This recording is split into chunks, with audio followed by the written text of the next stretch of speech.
오늘은 싱킹 어바웃 이야기의 첫 번째 주제로 국민들에게 잊혀져가는 순국선열의 날에 대한 이야기를 함께 생각해보고자 합니다. 올해는 82주년을 맞은 순국선열의 날이었다. 그러나 우리 국민 중에는 3.1절과 광복절은 잘 알고 있지만 순국선열을 추모하는 날이 언제인지 아는 사람이 별로 없다. 순국선열의 날은 1939년 11월 21일 개의한 임시정부 임시의정원 제31차 총회에서 순국선열 공동기념일로 제정한 것이 효시다. 11월 17일은 을사늑약을 강제로 체결당한 실질적인 만국일이다. 정의, 일본의 조선 침략과 식민지 지배에 맞서 국권 회복을 위해 항거하고 헌신한 독립운동 유공자들 가운데 일신과 목숨을 잃은 순국선열에 숭고한 독립정신과 희생정신을 후세에 길이 전하고 이들의 얼과 위훈을 기리기 위해 제정한 법정기념일이다.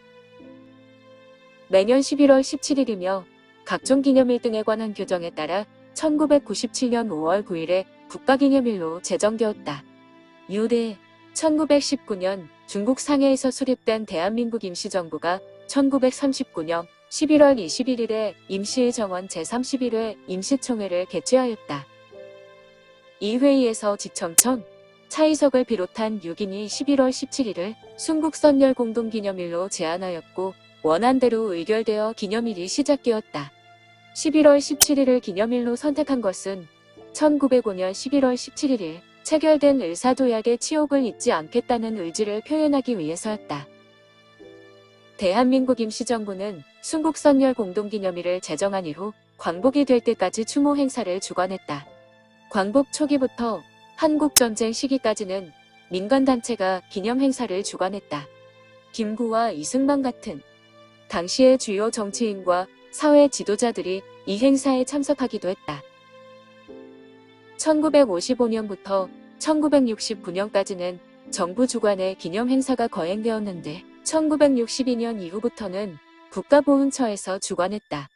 1970년 이후에는 정부 행사 간소화 조치로 인해 공식 행사는 현충일 추념식에 포함되어 거행되었으나 민관 합동의 추모제는 계속되었다. 1997년에 국가기념일로 제정됨에 따라 그 해의 기념식부터 다시 정부가 주관하는 행사가 되었다. 순국선열의 날이 제정된 것은 당시의 정부가 추진하고 있던 역사 바로 세우기 정책의 구체화라고 볼 수 있다.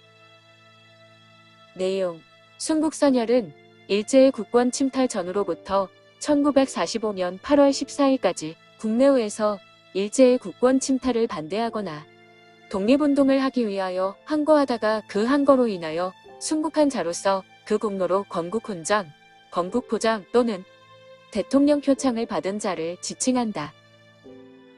순국선열은 동일한 활동을 하였으나 생존했던 애국지사와 더불어 한국의 자주성과 독립성을 생생하게 상징하는 대표적인 인물들이다.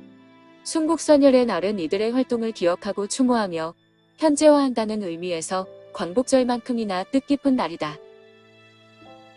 기념식은 국가보훈처의 주관 아래 독립유공자 및 유족, 산부 및 헌법기관 주요 인사, 각계 대표, 공무원, 학생 등이 참석한 가운데 거행된다. 기념식은 한동안 서울 세종문화회관에서 개최되었으나 백범기념관이 건립된 뒤로 이곳에서 열리고 있다. 기념식 횟수는 임시정부가 기념일을 제정한 이후부터 계산한다. 따라서 2005년 11월 17일에는 제66주년 기념식이 백범기념관에서 거행되었다. 기념식의 진행은 개식, 국기에 대한 경례, 애국가 제창, 순국선열 및 호국영령에 대한 문명, 순국선열 약사보고, 헌사, 기념사 기념시 낭송, 순국선열의 노래 제창, 회식 순으로 진행된다. 식전 및 식후 행사로 영상물 상영과 특별 공연이 마련된다.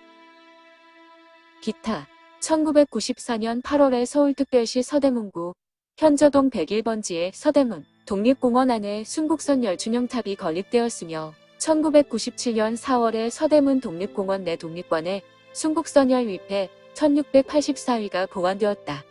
서울과 대전의 국립현충원에는 임시정부요인 묘역과 예국지사 묘역이 설치되어 관련자들 다수가 안치되어 있다. 국권 회복을 위하여 헌신한 순국선열의 독립정신과 희생정신을 후세에 길이 전하고 그 공훈을 기리기 위하여 제정한 날. 12월 17이다. 순국선열의 날을 계기로 차마 그분들의 시대 정신을 새롭게 각인시켜야 한다. 오늘도 변함없이 찾아주신 시청자님들께 감사한 마음 내려놓으며 보편적인 사고방식과 싸우는 일, 일상적인 편의를 취하는 일, 그 끝에는 늘 태어날 때 바라보던 어떤 공간이 있었음을 알기에 새롭게 시작하는 이 시간에 뭔가 좀 더 발전적인 모습으로 아름다움을 뽐내시어 곳곳에 사랑의 향기만을 전하시는 행복의 전령자가 되시길 바라고 원합니다.